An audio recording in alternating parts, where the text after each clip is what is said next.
പിന്നെ ഇത് ഇവിടെ പേര് റിയ എന്നാ കേട്ടോ. ഇവിടെ നമ്മൾ പഞ്ചാബിൽ നിന്ന് കൊണ്ടുവന്ന കേട്ടോ. ഒരു 1.5 വയസ്സൊക്കെ ആയപ്പോൾ കൊണ്ടുവന്നതാണ്. ഇപ്പോൾ അവൾക്കൊരു 4 വയസ്സായിട്ടുണ്ട്. ഇവള് ഇന്ത്യൻ ചാമ്പ്യൻ കേട്ടോ. ഇവിടെ അച്ഛൻ ഇംഗ്ലീഷുകാരനും അമ്മ ഇന്ത്യക്കാരിയാണ്. ഇവളുടെ റിയ കുച്ചറാൾ എന്ന് യൂട്യൂബിൽ അടിച്ച് നോക്കിയാൽ ഇവിടെ ഒരു വീഡിയോ ഒക്കെ ഉണ്ട്, ഷോയ്ക്ക് പോയിട്ടുള്ള വീഡിയോ ഒക്കെ ഉണ്ട് കേട്ടോ. പിന്നെ ഇവിടെ വന്നിട്ട് 3 പ്രാവശ്യം ഇവൾ ഗർഭിണിയായി. ഒരു 45 ദിവസം വരെ ഇവിടെ കുഞ്ഞുങ്ങൾക്ക് വളർച്ചയുണ്ടാകും. അത് കഴിയുമ്പോൾ കുഞ്ഞ് വയറ്റിൽ കിടന്ന് മരിച്ചു പോകും. അങ്ങനെ അന്ന് കഴിയുമ്പം പിന്നെ അത് ഒരു 60-65 ദിവസം ആകുമ്പോൾ അത് പുറത്ത് വരും മരിച്ചിട്ട്. അത് കഴിഞ്ഞ് ഇവൾക്ക് ഭയങ്കര ബുദ്ധിമുട്ടാണ്. നമ്മൾ ഒരുപാട് ട്രീറ്റ്മെൻറ്റൊക്കെ നടത്തിയതാണ്. പിന്നെ അവൾക്ക് അവിടെ ബുദ്ധിമുട്ട് കണ്ടിട്ട് നമ്മൾ പിന്നെ അത് വേണ്ട, ഇനി കുഞ്ഞുങ്ങളൊന്നും വേണ്ട എന്ന് വിചാരിച്ച് പിന്നെ ഒരുപാട് ആൾക്കാർ ഇവളെ ഷോയ്ക്ക് കൊണ്ടുപോകാനൊക്കെ ചോദിച്ചതാണ് കേട്ടോ. കാരണം നമ്മൾ പിന്നെ കൊടുത്തില്ല. കാരണം നമ്മൾ പഞ്ചാബിൽ നിന്ന് ഇവിടെ കൊണ്ടുവന്ന് കഴിഞ്ഞാൽ ആദ്യത്തെ 1 മാസം ഇവൾ ഫുഡ് കഴിക്കത്തില്ലായിരുന്നു. കാരണം അവൾക്ക് ആ വീട് മാറിയതിൻ്റെ, അവരുടെ ആദ്യത്തെ ഓണറെ മാറിയതിൻ്റെ സങ്കടം. ഞാനൊക്കെ എത്ര മണിക്കൂറുകളൊക്കെ ഇരുന്നിട്ടാണെന്നറിയാം ഇവളെ ഒരു മുട്ട തീറ്റിക്കുന്നത്, ഒരു ചിക്കൻ തീറ്റിക്കുന്നത്. വന്നപ്പോൾ നല്ല തടിയൊക്കെ വെച്ച് വന്ന് അവളങ്ങ് ക്ഷീണിച്ച് പോയായിരുന്നു. ഇപ്പം നമ്മളുമായിട്ട് ഭയങ്കര അറ്റാച്ച്മെൻ്റായി. പിന്നെ ഇനി ഒരിടത്ത് കൊണ്ടുപോയി അവൾക്ക് അഡ്ജസ്റ്റ് ആകാൻ ഭയങ്കര പാടാണ്. അതോർത്ത് നമ്മൾ പിന്നെ ആർക്കും കൊടുത്തിട്ടില്ല, ഇവിടെ നിന്നോട്ടെന്ന് കരുതി. ഇപ്പോൾ ഇവൾ ഒത്തിരി ക്ഷീണിച്ചിരിക്കുക കേട്ടോ. ഇവൾക്ക് ബ്ലഡിനകത്ത് ഇൻഫെക്ഷൻ ആയിപ്പോയിട്ട് ഇവിടെ പുറകിലത്തെ 2 കാലിനും തളർച്ച നടക്കാൻ പറ്റത്തില്ലായിരുന്നു. ഇവിടെ നമ്മൾ പൊക്കിയെടുത്തൊക്കെ ആയിരുന്നു കയറ്റി വിടുന്നതും, കാലിങ്ങനെ വലിയുകയൊക്കെ ചെയ്യുമായിരുന്നു. ഇപ്പം ട്രീറ്റ്മെൻറ്റൊക്കെ നടത്തി ഇപ്പോൾ അവൾ നടക്കാനൊക്കെ തുടങ്ങി. ചെറിയൊരു വ്യത്യാസം കൂടെ ഉള്ളൂ കേട്ടോ. അതും പൂർണ്ണമായും നല്ലതാകുമെന്ന് പറഞ്ഞു. തടിയൊക്കെ വെച്ച് തുടങ്ങുന്നുണ്ട്. ഇനിയും തടി വെക്കും കേട്ടോ. ഇപ്പോൾ ഒത്തിരി ഉഷാറായി. മറ്റേതാണ് ഒരു സ്റ്റെപ്പിന് മുകളിലോട്ട് അവൾക്ക് പൊങ്ങി കയറാൻ പറ്റത്തില്ലായിരുന്നു. നമ്മൾ പൊക്കിയെടുത്ത് അങ്ങോട്ട് വെക്കണമായിരുന്നു. നമ്മൾക്കും ഭയങ്കര സങ്കടമായിരുന്നു. കാരണം ഇത്രയും ഷോയ്ക്കൊക്കെ പോയി അവൾക്ക് നടക്കാൻ പറ്റത്തില്ലെന്ന് പറയുമ്പം ഷോ ഗ്രൗണ്ടിൽ അവൾ പുലിയായ പോലെ ഓടി അവൾക്ക് ഓടാൻ പറ്റത്തില്ലെന്നൊക്കെ വരയ്ക്കുമ്പം കാലയിൽ ഇച്ചിരി മുറിവുണ്ട് കേട്ടോ.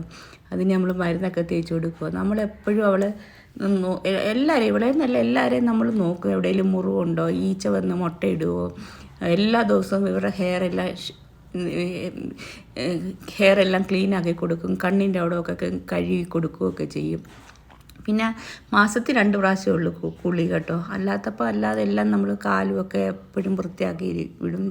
രാവിലെയും വൈകിട്ടും ഉച്ചയ്ക്കും ഇവരെ ആർക്കി വിടും, മോഷനും യൂറിൻ പാസ് ചെയ്യാനും എല്ലാം. അങ്ങനെ വേണ്ട. ഇപ്പോൾ ഇതെന്താണെന്നറിയാമോ, ഞാൻ അവിടെ നിൽപ്പുണ്ട് വീഡിയോ എടുക്കാനാണ്. എൻ്റെ അടുക്കലോട്ട് വരാനായി കിടന്ന് അവൻ പിടിക്കുന്ന അങ്ങോട്ട് തൃപ്തി ആകുന്നില്ല. എൻ്റെ അടുക്കലോട്ട് വരാനാണ് കേട്ടോ. ഇവിടെ ഏറ്റവും കൂടുതൽ അടുപ്പമൊക്കെ എന്നോടാണ്. കാരണം എൻ്റെ അടുക്ക ഒത്തിരി സമയം ഇരിക്കും. മറ്റ് മെയിൽ ഡോഗ് നമ്മൾ എന്നെ വലിക്കുന്ന പോലെ ഇവളിട്ട് വലിക്കത്തില്ല. അവൾക്കറിയാം അമ്മയിട്ട് ഒരുപാട് വലിക്കരുതെന്നൊക്കെ. ഭയങ്കര സ്നേഹമെന്ന് വെച്ചാൽ മറ്റുള്ള ഒരു ഡോഗിനോട് ഇവൾക്ക് അടുപ്പമില്ല. നമ്മളോട് മാത്രമേ ഉള്ളൂ അടുപ്പം. മറ്റുള്ള ഡോഗുകളൊക്കെ കിടന്ന് അങ്ങോട്ടും ഇങ്ങോട്ടും കളിക്കുകയൊക്കെ ചെയ്യുമ്പോൾ ഇവൾ അവരോടൊന്നും അടുക്കത്തില്ല. പക്ഷേ ആരോടെങ്കിലും മഴക്കിടാൻ ഇവൾ പോവും. എന്നിട്ട് കടിയും മേടിച്ച് വെക്കും അവരോട്. നമ്മുടെ വീട്ടിൽ 7 റോട്ട് വൈലുണ്ട് കേട്ടോ. എല്ലാം പൊട്ടന്മാരാട്ടോ. ആൾക്കാർക്ക് ഇവരെ കാണുമ്പോൾ ഭയങ്കര പേടിയാവും. നമ്മുടെ ഈ മതിലിനും ഗേറ്റിൻ്റെ വെളിയിലോട്ട് അകത്തോട്ട് പോലും ഒരു മനുഷ്യർ വരത്തില്ല. പക്ഷേ നമുക്കേ അറിയത്തുള്ളൂ ഇവന്മാർ പൊട്ടന്മാരാ, ഒരു പ്രയോജനവും ഇല്ല. വെറുതെ തിന്നുക, ഉറങ്ങുക, കളിക്കുക, ഇതൊക്കെ തന്നെയുള്ളു. നമ്മൾ വൈകിട്ട് ലൈറ്റ് അണയ്ക്കാൻ നോക്കിയിരിക്കും ഇവർ ഉറങ്ങാനാണ്.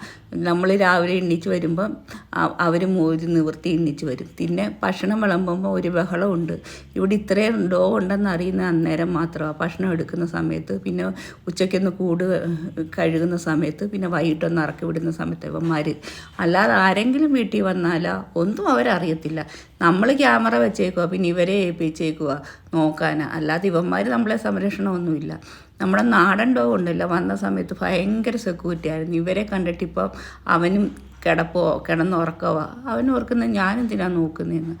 ആകെ നമ്മുടെ വീട്ടിലെ പഗ്ഗിന് മാത്രം ഉത്തരവാദിത്തമുള്ള.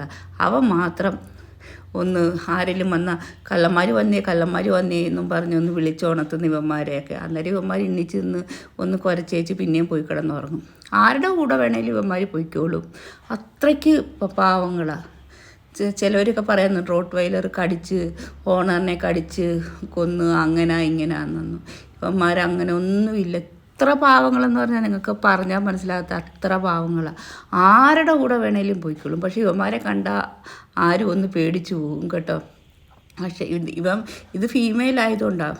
നമ്മുടെ ഇവിടുത്തെ മെയിൽ ഡോഗൊക്കെ എന്ന് പറയുന്നത് ഭയങ്കര ഹെവി. ആര് കണ്ടാലും ഇപ്പം മതിൽ ചാടിക്കടന്ന് വരുമോ എന്നൊക്കെ ഓരോരുത്തർ ഇവരെ കാണുമ്പോൾ ചോദിക്കുന്നത്. പക്ഷെ നമുക്കല്ലേ അറിയാം ഇവന്മാർ പൊട്ടന്മാരാന്ന്, ഒരു പ്രയോജനവും ഇല്ലയെന്ന്. അതിനേക്കാളും നല്ലത് നമ്മുടെ പഗ് തന്നെ കേട്ടോ. ലാവും അതുപോലെ. നമ്മുടെ ഒരു ഫീമെയിലുണ്ട് കേട്ടോ, ആദ്യത്തെ ഒരു റോട്ട് വൈലർ. അത് ആരുടെ കൂടെ വേണേലും പോകും. കാറേ കയറിയിട്ടായാലും ആരെങ്കിലും വിളിച്ച് അവരുടെ കൂടെ ഇല്ല പിള്ളേർ പോകുന്ന പോലെ പോകും.